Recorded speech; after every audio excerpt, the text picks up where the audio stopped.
जय सिया राम दोस्तों। जैसे कि हम जानते हैं कि रामायण जो हमारा एक महाकाव्य है, महाग्रंथ है, परम पूजनीय है हमारे लिए, उस पूरी रामायण में श्री राम भगवान के चरित्र के बारे में दर्शाया गया है। परंतु एक कांड, सुंदर कांड, ऐसा कांड है जिसमें श्री हनुमान जी के बारे में बताया है किस तरह उन्होंने लंका गए, लंका में विजय प्राप्त की। इस सुंदरकांड का पाठ करने से आपको बहुत लाभ होता है। आप अगर करेंगे ये पाठ तो आप खुद में एक पॉजिटिविटी बहुत अच्छा फील करेंगे। पर आज की जो आजकल की हमारी जनरेशन है, जो दुनिया है, वो अगर संस्कृत में पाठ करे तो ना तो उन्हें कुछ समझ में आता है, ना उसमें इंटरेस्ट आता है। तो मैं थोड़ा सा यहाँ पे सुंदरकांड को हिंदी में आपके साथ शेयर करना चाह रही हूँ। कुछ पार्ट्स में मैंने डिवाइड किया है। तो सबसे पहले मैं नमन करती हूँ श्री राम भगवान को, श्री बजरंगबली, तुलसीदास जी महाराज, लक्ष्मण, भरत जी और शत्रुघ्न जी, सीता माँ, सभी को मेरा नमन है, क्योंकि ये पाठ में स्टार्ट करने जा रही हूँ। जब आप सुंदरकांड का पाठ स्टार्ट करते हैं तो हनुमान जी को हम इनविटेशन देते हैं, हनुमान जी से प्रार्थना करते हैं कि हे प्रभु, हम ये पाठ करने जा रहे हैं, आप कृपया करके विराजिए और हमारी ये श्रद्धा भक्ति वाला जो हम पाठ कर रहे हैं, हम जो आपसे प्रार्थना कर रहे हैं, उसे सुनिए। तो श्री जानकी वल्लभो विजयते, श्री गणेशाय नमः। शांत सनातन अप्रमेय, अप्रमेय अर्थात प्रमाणों से परे, निष्पाप, मोक्ष रूप परम शांति देने वाले, ब्रह्मा, शंभु और शेष जी से निरंतर सेवित, वेदांत के द्वारा जानने योग्य, सर्वव्यापक, देवताओं में सबसे बड़े, माया से मनुष्य रूप में दिखने वाले, समस्त पापों को हरने वाले, करुणा की खान, रघुकुल में श्रेष्ठ तथा राजाओं के शिरोमणि राम कहलाने वाले जगदीश्वर की मैं वंदना करती हूँ। हे रघुनाथ जी, मैं सत्य कहती हूँ और फिर आप सबके अंतरात्मा ही हैं, सब जानते हैं कि मेरे हृदय में दूसरी कोई इच्छा नहीं है। हे रघुकुल श्रेष्ठ, मुझे अपनी निर्भर अर्थात पूर्ण भक्ति दीजिए और मेरे मन को काम आदि दोषों से रहित कीजिए। यह हम प्रार्थना कर रहे हैं भगवान से। अतुल बल के धाम, सोने के पर्वत अर्थात सुमेर के समान कांति युक्त शरीर वाले, दैत्य रूपी वन के लिए अग्नि रूप ज्ञानियों में अग्रगण्य, संपूर्ण गुणों के निधान, वानरों के स्वामी, श्री रघुनाथ जी के प्रिय भक्त पवन पुत्र श्री हनुमान जी को भी मैं प्रणाम करती हूँ। जामवंत के सुंदर वचन सुनकर हनुमान जी के हृदय को बहुत ही भाए। वे बोले, हे भाई, तुम लोग दुख सहकर, कंद मूल फल खाकर तब तक मेरी राह देखना जब तक मैं सीता जी को देखकर लौट ना आऊं। काम अवश्य होगा, क्योंकि मुझे बहुत ही हर्ष हो रहा है। यह कहकर और सबको मस्तक नवाकर तथा हृदय में श्री रघुनाथ जी को धारण करके हनुमान जी हर्षित होकर चले। समुद्र के तीर पर एक सुंदर पर्वत था। हनुमान जी खेल से ही कूदकर उसके ऊपर जा चढ़े और बार बार श्री रघुवीर का स्मरण करने लगे।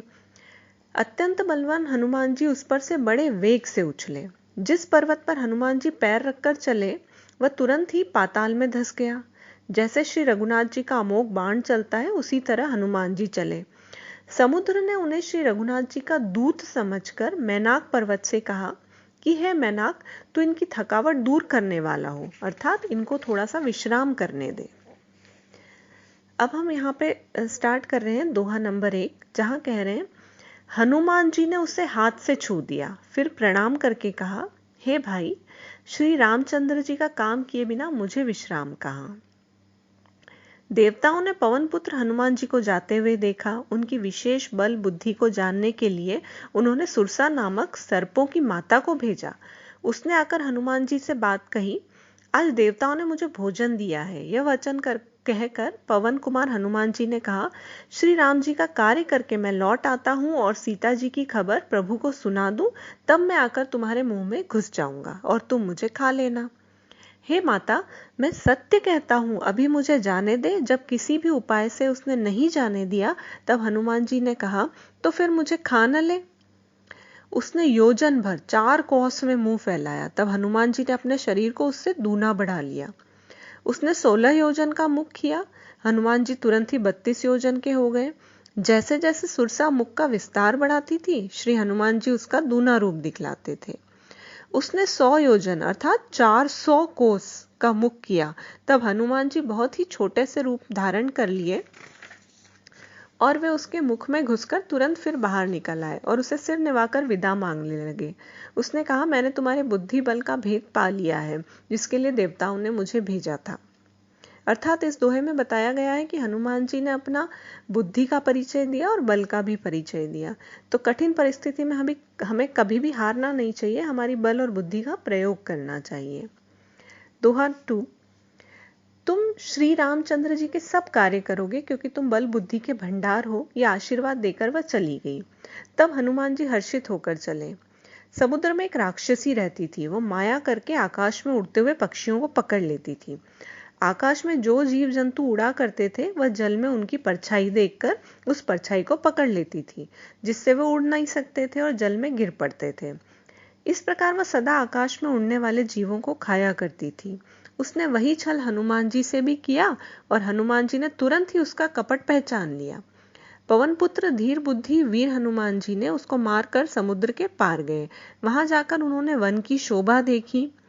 बहुत से पुष्प थे, लोभ से भौरे गुंजार कर रहे थे। अनेकों प्रकार के वृक्ष फल फूल से शोभित थे। पक्षी और पशुओं के समूह को देखकर तो वे मन में बहुत ही प्रसन्न हुए। सामने एक विशाल पर्वत देखकर हनुमान जी भय त्याग कर उस पर दौड़कर जा चढ़े। यहाँ शिव जी कहते हैं, हे पार्वती, इसमें वानर हनुमान जी की कुछ बढ़ाई नहीं है। यह प्रभु का प्रताप है जो काल को भी खा जाता है। पर्वत पर चढ़कर उन्होंने लंका देखी। बहुत ही बड़ा किला है, कुछ कहा नहीं जाता। वह अत्यंत ऊंचा है, उसके चारों ओर समुद्र है। सोने की परकोटे अर्थात 4 दीवारी का परम प्रकाश है। विचित्र मणियों से जड़ा हुआ सोने का परकोटा है। उसके अंदर बहुत से सुंदर सुंदर घर हैं, चौराहे, बाजार, सुंदर मार्ग और गलियां हैं। सुंदर नगर बहुत प्रकार से सजा हुआ है। हाथी, घोड़े, खच्चरों के समूह तथा पैदल और रथों के समूह को कौन गिन सकता है। अनेक रूपों को राक्षसों के दल हैं। उनकी अत्यंत बलवती सेना वर्णन करते नहीं बनती। वन, बाग, उपवन, बगीचे, फुलवाड़ी, तालाब, कुएं और बावलियां सुशोभित हैं। मनुष्य, नाग, देवताओं और गंधर्वों की कन्याएं अपने सौंदर्य से मुनियों का भी मन मोह लेती हैं। कहीं पर्वत के समान विशाल शरीर वाले बड़े बलवान पहलवान गरज रहे हैं। वह उनके अखाड़ों में बहुत प्रकार से भिड़ते और एक दूसरे को ललकारते थे। भयंकर शरीर वाले करोड़ों योद्धा यत्न करके नगरी के चारों दिशाओं में रखवाली करते हैं। कहीं दुष्ट राक्षस भैंसों, मनुष्यों, गायों, गधों और बकरों को खा रहे हैं। तुलसीदास जी ने इनकी कथा इसलिए कुछ थोड़ी सी कही है कि ये निश्चय ही श्री रामचंद्र जी के बाण रूपी तीर्थ में शरीरों को त्याग कर परम गति पावेंगे। दोहा नंबर 3।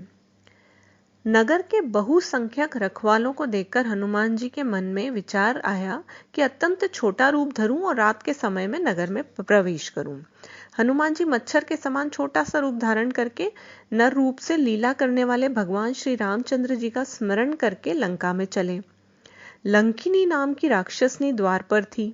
वह बोली, मेरा निरादर करके अर्थात मुझसे बिना पूछे कहाँ चला जा रहा है। हे मूर्ख, तूने मेरा भेद नहीं जाना। जहां तक चोर हैं वे सब मेरे आहार हैं। महाकपि हनुमान जी उसे एक घूसा मारा, जिससे वह खून की उल्टी करती हुई पृथ्वी पर लुढ़क पड़ी। वह लंकिनी फिर अपने को संभाल कर उठी और डर के मारे हाथ जोड़कर विनती करने लगी। बोली, रावण को जब ब्रह्मा जी ने वर दिया था, तब चलते समय उन्होंने मुझे राक्षसों के विनाश की यह पहचान बता दी थी कि जब तू बंदर के मारने से व्याकुल हो जाए, तब तू राक्षसों का संहार हुआ जान लेना। हे तात, मेरे बड़े पुण्य हैं जो मैं श्री रामचंद्र जी के दूत आपको नेत्रों से देख पाई। दोहा नंबर 4। हे तात, स्वर्ग और मोक्ष के सब सुखों को तराजू के एक पलड़े में रखा जाए तो भी वे सब मिलकर उस सुख के बराबर नहीं हो सकते जो क्षण मात्र के सत्संग से होता है। यहाँ पर ये बात बहुत इंपॉर्टेंट कही है कि क्षण मात्र के सत्संग से जो आपको सुख होता है वो किसी और चीज से नहीं हो सकता। अयोध्यापुरी के राजा श्री रघुनाथ जी को हृदय में रखे हुए नगर में प्रवेश करके सब काम कीजिए, उसके लिए विष अमृत हो जाता है, शत्रु मित्रता करने लगते हैं, समुद्र गाय के खुर के बराबर हो जाता है, अग्नि में शीतलता आ जाती है। और हे गुरुड़ जी, सुमेर पर्वत उनके लिए रज के समान हो जाता है, जिसे श्री रामचंद्र जी ने एक बार कृपा करके देख लिया। तब हनुमान जी ने बहुत ही छोटा रूप धारण किया और भगवान का स्मरण करते हुए नगर में प्रवेश किया। उन्होंने एक एक महल की खोज की, जहां तहां असंख्य योद्धा देखे। फिर वे रावण के महल में गए। वह अत्यंत विचित्र था, जिसका वर्णन नहीं किया जा सकता। हनुमान जी ने उस रावण को शयन किए देखा, परंतु महल में जानकी जी कहीं दिखाई नहीं दी। फिर एक सुंदर महल दिखाई दिया, वहां उसमें भगवान का एक अलग मंदिर बना हुआ था। वह महल श्री रामचंद्र जी के आयुध धनुष बाण के चिन्हों से अंकित था। उसकी शोभा वर्णन नहीं की जा सकती। वहां नवीन नवीन तुलसी के वृक्ष समूहों को देखकर कपिराज श्री हनुमान जी हर्षित हुए। लंका तो राक्षसों के समूह का निवास स्थान है, यहाँ सज्जन साधु पुरुष का निवास कहाँ? हनुमान जी मन में इस प्रकार तर्क करने लगे, पर उसी समय विभीषण जी जागे। उन्होंने राम नाम का स्मरण किया। हनुमान जी उन्हें सज्जन जाने और हृदय में बड़े हर्षित हुए। उनसे हट करके परिचय करूंगा, क्योंकि साधु से कार्य की हानि नहीं होती, परंतु लाभ ही होता है। ब्राह्मण का रूप धारण करके हनुमान जी उन्हें वचन सुनाए और पुकारा। सुनते ही विभीषण जी उठकर वहां आए, प्रणाम करके कुशल पूछी और कहा कि हे ब्राह्मण देव, आपकी कथा समझाकर कहिए। क्या आप हरि भक्तों में से कोई हैं? क्योंकि आपको देखकर मेरे हृदय में अत्यंत प्रेम उमड़ रहा है। अथवा क्या आप दीनों से प्रेम करने वाले स्वयं श्री राम जी ही हैं, जो मुझे बड़भागी बनाने घर बैठे दर्शन करने कृतार्थ करने आए हैं। दोहा नंबर 6। तब हनुमान जी ने श्री रामचंद्र जी की सारी कथा कहकर अपना नाम बताया। सुनते ही दोनों के शरीर पुलकित हो गए और श्री रामचंद्र जी के गुण समूह का स्मरण करके दोनों मन में मग्न हो गए। तब विभीषण जी ने कहा, हे पवन पुत्र, मेरी रहनी सुनो। मैं यहाँ वैसे ही रहता हूँ जैसे दांतों के बीच बेचारी जीभ। हे तात, मुझे अनाथ जानकर सूर्य कुल के नाम श्री रामचंद्र जी क्या कभी मुझ पर कृपा करेंगे? मेरा तामसी अर्थात राक्षस शरीर होने से साधना तो कुछ बनता नहीं और न मन में श्री रामचंद्र जी के चरण कमलों का प्रेम है। परंतु हे हनुमान, अब मुझे विश्वास हो गया है कि श्री रामचंद्र जी मुझ पर कृपा करेंगे, क्योंकि हरि की कृपा के बिना संत नहीं मिलते। जब श्री रघुवीर ने कृपा की है, तभी तो आपने मुझे हट करके अपनी ओर से दर्शन दिए हैं। हे विभीषण जी, सुनिए। प्रभु की यह रीति है कि वे सेवक पर सदा ही प्रेम किया करते हैं। भला कहिए, मैं ही कौन बड़ा कुलीन हूँ, जाति का चंचल वानर हूँ और सब प्रकार से नीच हूँ। प्रातःकाल जो हम लोगों का नाम ले ले, तो उस दिन उसे भोजन भी ना मिले।